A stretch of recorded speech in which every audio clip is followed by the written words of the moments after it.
Hey guys, welcome to Connect You Week 10, and we're going to continue with the theme of digital citizenship, and this week's topic is internet safety.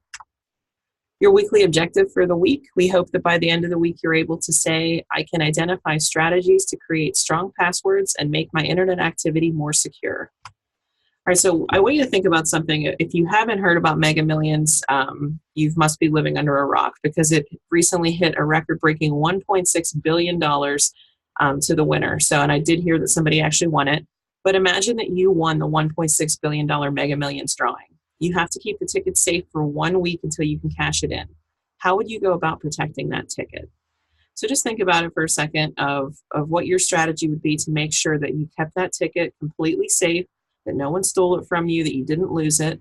I mean, most of you are probably going to say you're going to hunker down in your house for a week, let nobody in, turn all the lights off, add more locks, have all sorts of security guards and all sorts of things present to make sure that you keep that ticket safe.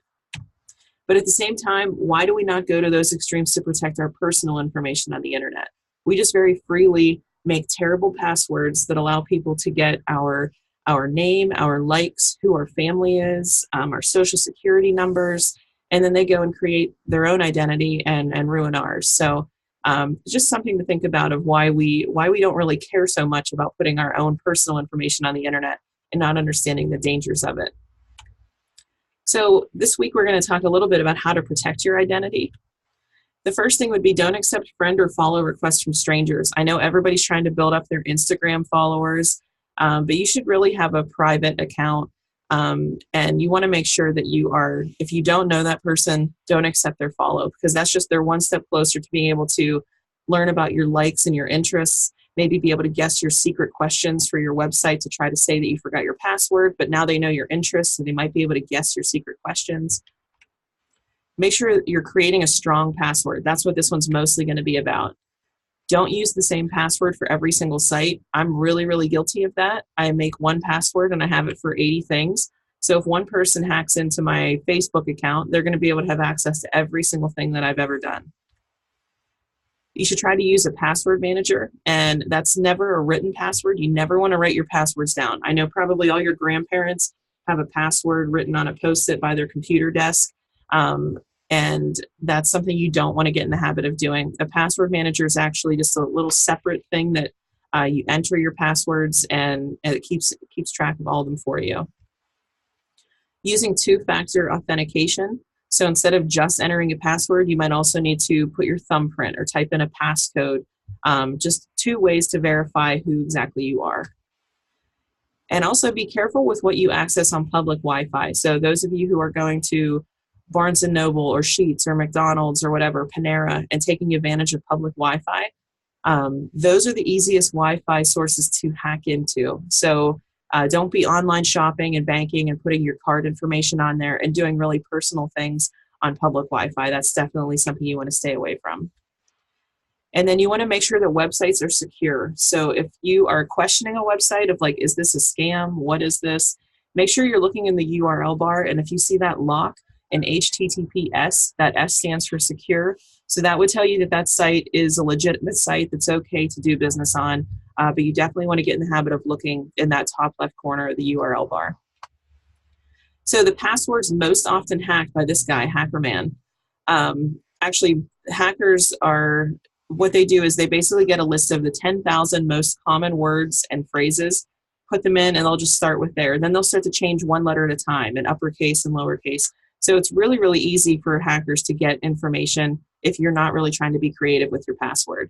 So the passwords most often hacked, and you're not going to be able to believe this, 1, 2, 3, 4, 5, 6, 1, 2, 3, 4, 5, 6, 7, 8, 9, QWERTY, password, 111111, and ABC 123. Now I know that's shocking that hackers would be able to hack into those. Oh, we forgot, I love you. So they thought they were getting creative and putting a phrase, but that's one of the most common phrases, so they just start with that. So what we want to do is teach you guys how to create a better password.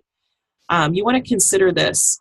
8-character passwords can be cracked in less than 2 hours. So I know that websites always say your password has to be at least 8 characters. Well, if it's not creative enough, a hacker can get into this in less than 2 hours.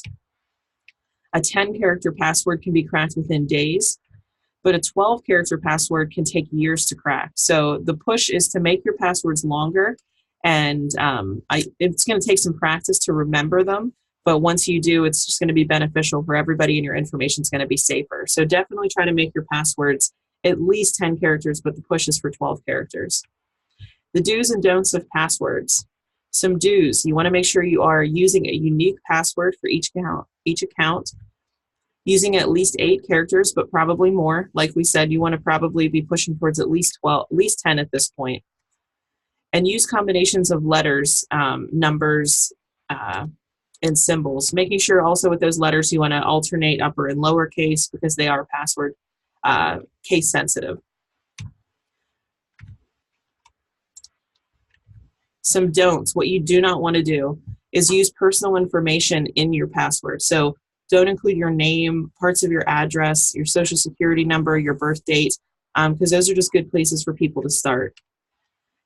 Don't use a password that's easy to guess, like your nickname, the name of your school, your favorite team, etc.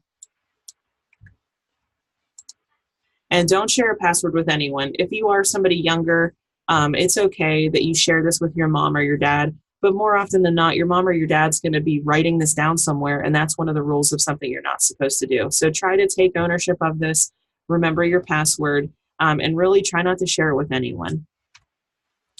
Another thing that they're really trying to encourage is to try a passphrase. So this one was just an example of a sentence, something personal to you. You don't want to be using like popular song lyrics and movie lines that people are going to be able to guess, but this is personal to somebody. My dog Sylvia has a birthday January 14th.